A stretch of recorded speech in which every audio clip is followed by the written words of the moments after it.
네, 2부 순서는 예고해드린 대로 이광재 더불어민주당 K뉴딜 위원장 맡고 계신 이광재 의원 스튜디오에 모시겠습니다. 최근 노무현이 옳았다라는 제목의 책도 냈습니다. 정치권에서도 요즘 노무현 전 대통령을 많이 소환하고 있습니다. 여러 갈등 국면에서도 얘기가 되고 있는데요. 그것뿐만 아니라 여러 가지 변화의 중대한 기로에 대한민국이 서 있습니다. 어떤 이야기들을 전해주실지 직접 스튜디오에 모셨습니다. 의원님 안녕하십니까? 네, 안녕하세요. 네, 일단 책 제목부터 먼저 이야기를 해야 되겠습니다. 노무현이 옳았다라는 제목 의미심장한데요. 네, 이 노무현 대통령이 다시 많이 생각나는데요. 네, 그 노무현 대통령은 서민이 좀 잘 사는 나라를 원했는데 네, 지금 스스로 중산층이라고 생각하는 사람은 80년대 한 60%, 지금 한 20%잖아요. 네. 서민이 어렵다. 두 번째로는 이 미국, 중국 사이에 좀 균형자 역할을 하자라고 네. 하는 지금 미중 갈등은 훨씬 더 심해지고 있고 맞습니다. 중대한 문제로 오고 있죠. 우리 지역 균형 발전도 마찬가지고요. 네, 노무현 대통령이 당시 하셨던 이 대한민국의 미래를 설계 분열된 나라에서 통합의 나라로 네, 이 변방의 역사에서 세계 중심으로 가자는 좀 그런 간절한 꿈이 더 절실하게 와닿는 그걸 우리가 다시 꿈을 이뤄야 될 거 아니냐. 네. 이런 뜻에서 제목을 정하게 됐는데 좀 죄송스럽기도 합니다. 아유, 그래도 뭐 노무현의 시대는 올 것인가 이런 화두가 또 지난해 굉장히 좀 많이 얘기가 됐었기도 하고요. 여러 가지 관심들이 높은데 그 노무현입니다라는 영화를 본 적이 있는데 네, 그 네. 속에 등장했던 이광재 의원의 모습은 굉장히 앳된 청년이었거든요. 그렇죠. 지금은 이제 사회 주축이 되셔서 또 여러 변화를 이끌고 계신 입장인데 네. 지금 만약에 타임머신을 타고 돌아가셔서 20대 이광재를 만났다. 꼭 전하고 올 말 한마디만 할 수 있게 허락해 드린다면 어떤 얘기 하고 싶으세요? 노무현 대통령께서 제 23살에 저를 이제 비서로 쓰셨는데 네. 그때 나는 정치를 잘 모르네. 나를 역사 발전의 도구로 써달라. 네. 이런 말씀을 하셨는데 네. 정말 역사 발전의 도구가 되려면 정말 헌신적이어야 한다. 아, 자, 더 헌신해라. 이런 채찍을 주고 오겠다. 네. 1988년 4월 처음 이제 보좌관으로 시작을 하면서에 대한 얘기입니다. 자, 책들을 쓰면서 여러 가지 사실 책이라는 게 정치인들에게는 좀 굉장히 굵고 진한 메시지라고 할 수 있지 않겠습니까? 그렇습니다. 뉴스에 하시는 말씀보다 좀 다를 텐데 30대는 정도전처럼 40대는 이성계처럼 이런 말을 쓴 이광재 이력서라는 책도 있습니다. 또 최연소 도지사였었고 여러 가지 굉장히 속도감 있게 가다가 중간에 큰 공백을 또 받기도 하셨어요. 네네. 네, 그 얘기도 좀 해주시죠. 예, 30대는 이제 노무현 대통령을 만든 그 참모로 살았다면은 네. 40대는 내가 이성계처럼 내 정치 세계를 이뤄서 나가야 되겠다. 아, 이런 이제 꿈을 가졌었죠. 네. 근데 지난 10년을 돌이켜보면서 노무현 대통령의 이 뜻과 세계가 훨씬 크구나. 네, 그 플러스 알파를 만들겠자고 옛날에 생각했는데 네네. 노 대통령 뜻 하나 이루는 것도 쉽지 않겠다. 네. 그래서 더군다나 이 책을 써서 정말 노 대통령이 미처 만들지 못한 나라를 만드는데 좀 더 열심히 해야 되겠다. 이런 생각을 합니다. 네. 자, 뭐 정치인 이광재로서의 꿈뿐만 아니라 그때의 출발들도 다시 들여다봐야 된다 이런 말씀이신데 야권에서도 사실 노무현 대통령 많이 소환하고 있습니다. 우리를 굉장히 파트너로 인정하려고 하고 대연정 시도도 있었고 여러 가지 다양한 통합의 시도가 있는데 지금 없다라는 사실 비판의 근거로서 사용을 네. 하고 있는데 어떻습니까? 뭐 노무현 전 대통령이 야당은 적이 아니다 이런 말을 자주 하셨다고도 예. 하고 지금 시대에 딱 그분이 필요한 메시지가 있을 것 같아요. 예. 노 대통령께서 이제 이게 대통령이 돼 보니까 100점짜리가 안 된다. 네. 국회가 통과를 시켜줘야 되니까. 네네. 그러면 나는 야당의 권력을 내서라도 나는 60점짜리 대통령을 하고 싶다. 난 대통령으로 일을 하고 싶다. 그래서 네. 연정을 하고 싶다. 아. 저희가 반대를 했죠. 네네. 그러니까 다음 주에 저희 참모들을 다시 불러가지고 네네. 울리백의 적이 사라진 민주주의라는 이 책을 저희한테 나눠주고 네. 우리가 여야가 결국은 네. 앞으로 나가야 대한민국은 앞으로 가는 거다. 네. 대한민국에 나는 성공한 대통령이고 싶다. 나는 100점짜리 말고 60점짜리 네네. 이런 말씀을 저는 참 와닿고 그때 그래도 반대합니다. 네네. 야당이 안 받을 겁니다라고 했지만 네네. 저는 그 울림이 지금 굉장히 가면 갈수록 커집니다. 자신의 이익을 계산하기보다는 더 큰 어떤 목표를 생각한다. 그래서 뭐 바보라는 애칭도 붙는 것 같은데 지금은 야당에서 입법 독주다. 여당이 거대 의석을 앞세워서 마음대로 한다. 이런 비판을 하고 있지 않습니까? 좀 겹쳐 보이는 장면이 있을 것 같기도 한데요. 그 한편으로 보면 그 여당이 좀 더 품었어야 되는 건 틀림없는데요. 근데 네. 제가 과정을 살펴봤는데 처음에 이 11대 7 상임위원장 이거를 네. 주호영 대표가 약속했던 거가 의원총회에서 관철됐어야 됐습니다. 네. 그 제가 주호영 대표가 강원도에서 서울로 돌아오실 때 네네. 주호영 대표가 이게 전권을 잡아야 된대 협상에. 네네. 근데 계속 몇 번 이제 타결난 게 부결되면서 결국은 상당히 악화 일러와 있는데 지금 사실 이제 공수처 타결 이런 거나 큰 이제 고비가 끝났거든요. 지금 네네. 국민들은 정말 죽기 일보 직전이거든요. 네네. 이제 더군다나 코로나가 백신이 나오고 치료제가 나오기 때문에 그렇죠.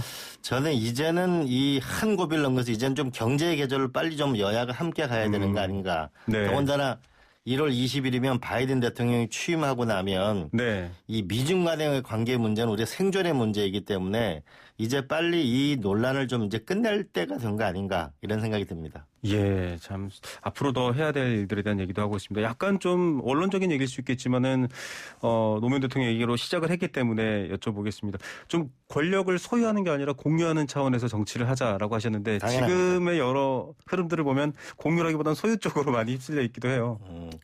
좀 우리가 좀 담대한 꿈을 가지고 우리가 좀 여야가 힘을 모아서 좀 앞으로 나갔으면 좋겠어요. 이게 네, 지금이 너무 제가 어제도 그 원주에 가서 코로나 대책 회의를 하고 왔는데 너무 힘들잖아요. 네네. 그래서 지금은 여야가 좀 힘을 모아서 좀 한 해 동안 이 총력을 기울여야 좀 이 미래가 있는 가 이런 생각이 네, 듭니다. 알겠습니다. 좀 시대 변화라든지 여러 얘기에서 이 공유라는 개념이 앞으로 자주 등장할 텐데 관련해서 여쭤봤고 지금 검찰총장에 대한 징계가 사상 초유입니다. 이 정직 2개월이 지금 새벽 4시에 나왔거든요. 어제 문재인 대통령께서도 좀 강력한 메시지를 내놓으셨습니다. 청와대는 사람에 대한 얘기가 아니라 검찰 조직에 대한 얘기다라고 선을 긋긴 했습니다만 일단 정직 2개월 어떻게 보셨어요? 저도 지금 여기 와서 들었는데요. 네네. 그 정직 부분은 별 불가피한 결정 아니었을까 저는 생각이 네. 드는데 저는 검찰 개혁은 반드시 이루어져야 된다고 네. 봅니다. 그 지난 40년의 역사를 보게 되면요. 네. 이 과거 독재 정권들이 권력기관을 이용해서 통치를 하다 보니까 권력기관이 스스로 권력이 됐거든요. 그렇죠. 예를 들어 보면은 87년대 옛날 남영동 대공수사본부에서 박종철 열사가 결국은 돌아가시면서 결국은 경찰이 국민의 펌으로. 네. 그다음에 그 군인들이 구테타를 계속하니까 결국 하나회라는 조직을 만드니까 김영삼 대통령이 하나회 척결할 때 대한민국이 어마어마한 뉴스였거든요. 그렇죠. 국세청은 결국은 국세청 직원 현직들을 이용해 가지고 결국은 이 대선 자금을 걷다가 결국은 국세청도 개혁이 됐고 네. 국정원은 대선 자금에 쓰다 남은 돈을 결국은 국정원에 숨겨뒀다가 총선에 쓰고 네. 국정원 댓글 사건을 하다가 결국은 마침내 국민의 품에 돌아왔는데 이 검찰 개혁은 공수처는 지난 24년 동안 여야가 줄기차게 주장했던 거거든요. 네. 왜냐하면은 절대 권력은 누구나 워치독이 하나 있어야 네. 된다. 네네. 근데 이번에 공수처가 통과된 거는 저는 정말 잘된 일이라고 보고요. 네. 이제 그 검찰의 국가 권력기관이 국민의 통제에 오는 새로운 역사를 썼다. 저는 이렇게 생각합니다. 네, 검찰 개혁이라는 큰 맥락에서 타당한 일이고 공수처의 출범과 역할로도 이어질 수 있다. 견제로서의 감시견, 워치독이 필요하다 이런 얘기까지 해주셨습니다. 관련 얘기들 또 중간중간 얘기하다 보면 나올 것 같은데 이광재 의원에 대한 관심도 높아지고 있다. 등판론 이런 말도 나오고 있습니다. 사실은 뭐 어느 언론들은 책 소개하면서 대권 이렇게 아예 그냥 제목을 붙였거든요. 본인 입장은 어떠신지요? 저는 대권이라는 말 자체가 별로 그 좋은 용어가 아니라고 생각하고요. 그걸 봉사하는 자리인데 네. 저는 이낙연 대표나 이재명 지사나 또 정세균 총리나 좋은 분들이 많고요. 저는 네. 부족한 점이 많은 사람입니다. 네. 너무 겸손하게 답을 하셔서 더 이상 여쭤보기가 애매한데 강원지사에도 최연소로 당선되셨지만 또 지사직을 상실했습니다. 많은 당시에 여러 가지 뉴스도 있었고 또 물론 그 뒤로도 굉장히 다양한 또 능력을 키우시는 과정들이 있었습니다만 그래서 사실은 지금 지방선거를 앞두고 서울시장 선거에도 우상호 의원을 저희가 인터뷰했습니다만 등판론이라는 얘기가 또 등장했습니다. 얘기가 나오는 것 같아요. 어떻게 생각하십니까? 저는 서울시장 이미 좋은 분들이 많이 좀 이미 계시고요. 네. 준비하고 계시고 저는 그 서울시장이 대선에 자꾸 징검다리가 되는 거. 저는 그게 서울시장 시민들을 네. 저는 불행하게 만들 수 있다고 생각합니다. 네. 그리고 지금 준비하고 있는 분들이 멋진 서울을 만들어줬으면 좋겠습니다. 네, 지금 준비하시는 분들이 멋진 서울을. 사실 책 얘기를 하면서 여러 가지 연결이 됩니다만 책에도 새로운 시대에 주어진 새로운 문제를 해결하기 위해서는 새로운 보수, 새로운 진보가 필요하다라는 얘기를 했습니다. 어떤 대상만 놓고서 개혁하고 새로워진다라는 말이 아니라 본인에게도 그 이야기를 혹은 본인의 정치 집단에도 얘기를 하셨어요. 어떤 의미인가요? 그러니까 세상을 바꾸려면 먼저 자기 자신부터 바꾸라는 말이 있잖아요. 네네. 지금 이 세상은 이 산업화 민주화 이후에 대한민국 과연 어디로 갈 거라는 큰 컨센서스를 만드는 게 하나이죠. 네. 그런데 지금의 정치권의 주류는 산업화 민주화에 있었던 주된 분들이죠. 네. 그렇잖아요. 그러면 우리가 새로운 디지털이나 그린 새로운 세상을 만들려면 결국 우리 스스로의 뼈를 깎는 혁신이 필요한데 네. 단적인 예를 하나를 들어보라면 저출산 고령화가 계속되고 디지털화가 계속되고 지금처럼 고비용 사회가 온다면 네. 보수는 오히려 안전망을 생각해야 되고 진보는 성장을 생각하는 네. 이래야만 미래가 열린다. 결국은 자기를 부정하면서 해야만 미래를 열 수 있는 씨앗이 저는 생긴다고 봅니다. 언뜻 보면 정반대 방향 같습니다. 부의 재분배보다 중요한 건 경제 성장을 통한 부의 절대적 규모를 키우는 것이다. 이런 얘기가 책 속에 등장하는데 파이론이 사실은 이 참여정부 때도 굉장히 많이 비판을 받지 않았습니까? 네, 이렇게 봅니다. 네. 결국은 진보가 할 수 있는 것은 한미 FTA나 노동개혁 같은 걸 오히려 할 수 있는 것이고요. 네. 그렇잖아요. 네. 오히려 보수가 남북 문제에 적극적이거나 네. 그다음에 사회 안전망에 보수에 적극적일 때 대한민국인 훨씬 더 갈등 없이 앞으로 나가는 거라고 봅니다. 근데 네. 분명한 거는 저출산 고령화와 수명 100세 시대가 되면은 네네. 이제 세금 낼 사람이 적고 세금 쓸 사람은 많아지잖아요. 네. 앞으로 난 한 10년 동안 우리가 상당히 힘을 모아서 앞으로 성장과 개혁 그리고 결국은 이 안전망이라는 양자를 함께 가야만 미래에 간다. 왜냐하면은 네네. 미국에서는 벤처기업에 실패하면 경력이 되지만 네. 대한민국은 신용불량자가 되거든요. 네. 그러면 우리가 안전망이 있어야 과감한 벤처로 미래로 갈 거 아닙니까? 네네. 젊은이들 보고 왜 벤처를 안 하냐 공무원 시험 보냐 이렇게만 해서 될 일이 아니잖아요. 네. 안전망을 마련해주고 과감하게 미래에 도전할 수 있는 그래야만 우리는 성장과 분배가 함께 가는 거라고 저는 생각합니다. 중국에서도 중국 관련해서도 전문가시지 않습니까? 사실 중국의 대학생 스타트업은 굉장히 많은 실패 횟수가 있는데 한국은 한 번 실패하면 끝이지 않습니까? 예. 근데 방금도 지적해 주셨지만 제도화되지는 않고 있어요.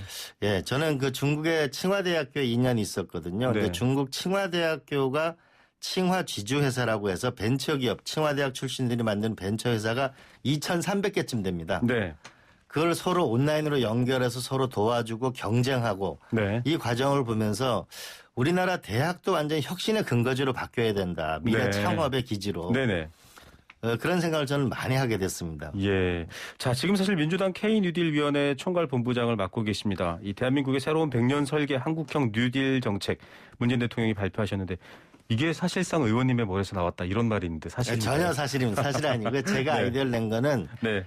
이 케네디 대통령이 달나라 프로젝트를 하게 되면서 거기서 만든 GPS나 컴퓨터나 이런 것이 완전히 새로운 미국을 만들었는데요. 네네. 지금 이 뉴딜을 하려면 과감한 미래를 위한 투자가 필요하거든요. 네. 그럼 돈이 있어야 되는데 네. 결국 국민 세금으로 하는 거는 마중물이고 네. 현재 대한민국의 금융 자산이 1경 8천조가 있거든요. 네.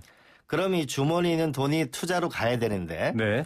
그러려면 과감한 뉴딜 펀드를 만들어서 인센티브를 주자. 네. 과거 시절엔 재형 저축일 때 이자율이 20%가 넘었거든요. 그렇죠. 지금은 금리가 하나도 없잖아요. 네네. 그럼 투자할 곳이 없잖아요. 네. 직업 소득은 불안정해지고 이때 네. 국가는 미래로 가는 뉴딜의 과감한 투자를 유도하고 네. 거기에 투자한 국민들에게는 확실한 우리가 혜택을 주는 뉴딜 펀드를 만들어서 미래로 함께 가자. 이게 제 아이디어였습니다. 네. 참 사실 이 뉴딜이라는 용어 자체가 루스벨트 대통령이 시장에만 맡겨뒀던 걸 정부가 개입해서 그렇습니다. 여러 가지 새로운 환경을 조성하는 차원이긴 한데 아직 피부로 와닿지 않거나 잘 네. 모르겠다라는 국민들도 있습니다. 좀 이 뉴딜에 대한 이해라든지 홍보도 더 돼야 될 것 같은데요. 그렇습니다. 단적으로 이제 한 예를 보면은 우리가 그 부잣집이나 가난한 집 아이들 모두 다 동일한 교육의 기회를 가져야 되잖아요. 네. 그러면 교육 디지털 뉴딜을 보게 되면 제가 디지털 집현전 하나가 있는데요. 네네. 대한민국에 있는 모든 그 도서관이나 중앙도서관에 있는 모든 자료를 디지털라이징 해가지고 네. 학교 도서관하고 아파트까지 보내서 네. 누구나 더 공부할 수 있도록 하자. 네. 이런 프로젝트 현재 추진 중이거든요. 아, 네. 그러니까 결국은 우리가 디지털과 그린으로 모든 영역에서 우리가 이거 새로운 시대가 오고 있는데 네. 이걸 앞당겨서 하자. 쉽게 얘기하면은 김영삼 대통령 시절에 정보통신부는 있었습니다. 네. 그러나 김대중 대통령 시절에 대대적인 통신망 투자를 했기 때문에 네. 오늘날 다음이나 네이버나 IT 강국이 NC소프트가 되었죠. 생기잖아요. 네. 그리고 노무현 대통령이 3G를 만들거든 투자하거든요. 네. 진대재 정보통신부 장관을 만들어서 네. 그러면서 결국은 우리가 251조라는 ICT 분야의 강국이 되거든요. 네. 지금 하고 있는 뉴딜은 디지털과 그린 분야에서 과거에 투자했던 걸 양과 질에서 대대적인 투자를 해서 네. 미래를 앞당기는 것이다. 네. 이렇게 보면은 좋겠습니다. 네. 이미 와 있는 미래지만 더욱 앞당겨서 주도권을 잡을 수 있도록 또 해야 된다. 이런 의미도 될 것 같습니다. 자, 좀 뉴딜은 이제 시작이지만 좀 앞으로 또 어떻게 변해가고 또 얼마나 또 국가 중요 정책으로서 또 자리매김하는지 또 저희가 시간을 내서 따로 여쭤보기로 하고요. 현안에 대해서 좀 얘기를 해보겠습니다. 선거도 앞두고 있고 또 정치권에서도 늘 등장하는 게 바로 부동산 이슈인데요. 네. 특히 코로나19 때문에 지금 자영업자들이나 임대로 가게를 운영하시는 분들이 굉장히 어렵습니다. 임대료 멈춤법이 사실 지금 화제가 되고 있거든요. 어제 오늘 좀 민감한 이슈기도 해요. 임차인 이제 집을 빌려주시는 분들한테는 내 재산에 대해서 왜 국가가 이래라 저래냐 이렇게 받아들이는 분도 있고 이 엄중한 시기에 다 같이 도와주는데 국가가 좀 힘을 행사해야 된다 이런 말도 있는데 의견이 어떠신가요? 이게 이제 호주에서 시행됐던 건데요. 네. 결국은 그 임차료 부분을 이제 결국은 내는 부분에 대해서 어려우니까 네네. 중단한다. 그리고 이거는 천재지변에 해당되는 것이다. 네. 그러면 이제 그 건물 갖고 있는 분은 은행 이자나 이런 걸 내야 되니까 그걸 자동으로 연체하는 거 이게 호주에서 생긴 것이거든요. 네. 근데 우리 같은 경우는 이제 그렇게 하지 않고 요번에 임대료를 깎아주시는 분한테 세제 혜택을 주는 법이 요번에 통과된 것인데 네. 좀 더 우리가 그 부분에서 좀 더 세제 혜택을 과감하게 해주는 쪽이 좀 더 현실적이지 않을까라는 네. 생각이 들고요. 네. 앞으로 이 부동산 문제는 새로 오신 변창흠 사장이 새로운 각도에서 새로운 미래를 열어나갈 거라고 보고 네. 저는 이 국회의원 되면서 부동산 연구 모임을 지금 한 20차례 공부를 했는데요. 네네. 우리가 결국은 이게 집으로서의 속성하고 금융상품으로의 속성을 가지고 있잖아요. 네. 근데 지금 이 집이 만불 시대의 집이 너무 많습니다. 그리고 네. 102%가 아니고 우리가 1000명당 기준으로 보면 훨씬 더 공급을 늘려야 합니다. 네. 서울부터 저기 시골까지. 네네. 그래서 이제 이 현 수준에 맞는 그다음에 나홀로가 많이 있기 때문에 집의 네. 구조도 근본적으로 바뀌는 전 상당한 공급이 있어야 된다. 네. 그리고 1가구 1주택은 확실하게 보호하고 다주택자에 대해서는 좀 더 분명한 대책을 세워야 된다라고 생각합니다. 네, 좀 새로운 변화에 대한 얘기까지 했습니다. 네, 의원님 오늘 말씀 여기까지 듣겠습니다. 또 저희 방송에서도 늘 지켜보고 또 응원하겠습니다. 감사합니다. 네, 감사합니다. 더불어민주당 이광재 의원이었습니다.